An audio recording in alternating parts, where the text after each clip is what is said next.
All right, so I want to talk to you about Noah real quick, okay? Noah, as a lot of you guys know, in Genesis is the first book of the Bible. Real quick, the world became so evil that God was like sad that he made the world. And he's like, I'm going to destroy the whole thing. I made a mistake. Everybody's wicked. Everybody's evil. Everybody goes their own way. I'm done with it. And then he decided, I'm going to save a remnant. I'm going to save some people. And he looked through the world to see, is there anybody good at all? And he found Noah and his family. And he's like, you are going to be the root of all humanity. You're going to be the seed of all humanity because you actually follow me. You actually obey me. And so hopefully more people will. And then he told Noah, build this ark, build this boat in a land where there was no sea, in a land where there was no water. He built a boat and everybody watched him for a very long time. They watched him and laughed at him and scoffed him and mocked him. And we're like, what are you doing? He's like, making a boat. And they're like, but why? And he's like, because we need to repent or God's going to come and destruction's coming. And he told me to do this. And they're like, yeah, you're an idiot. Here's the thing, okay? Noah diligently built the ark. And as he did, God provided for him. If he needed wood, the trees grew. If he needed any material supplies, what have you, God provided those in some miraculous way. And then finally, when the ark was completed, the animals came 2 by 2.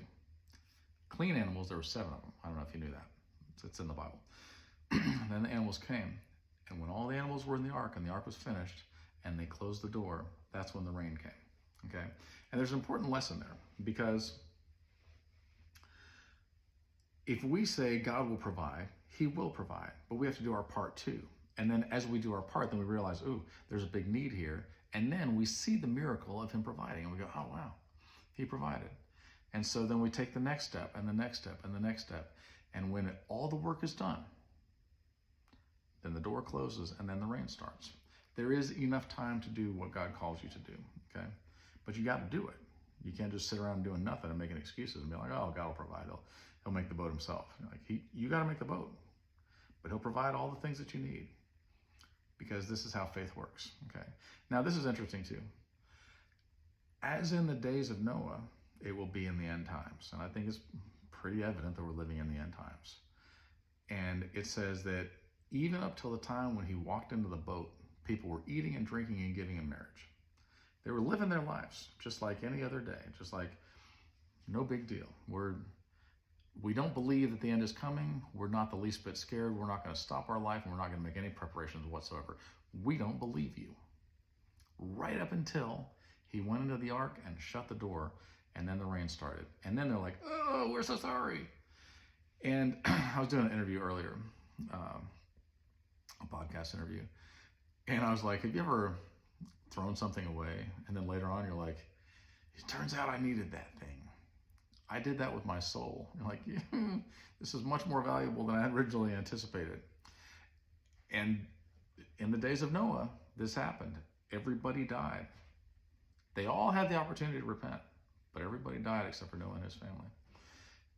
And it says, as in the days of Noah, that's how it will be in the end times. And I want you guys to be there. I want you to make it. So take this opportunity and do the right thing. Take this opportunity. God is calling you. If he wasn't, you wouldn't have watched this far. That's for sure. God calls you long before you ever make the decision.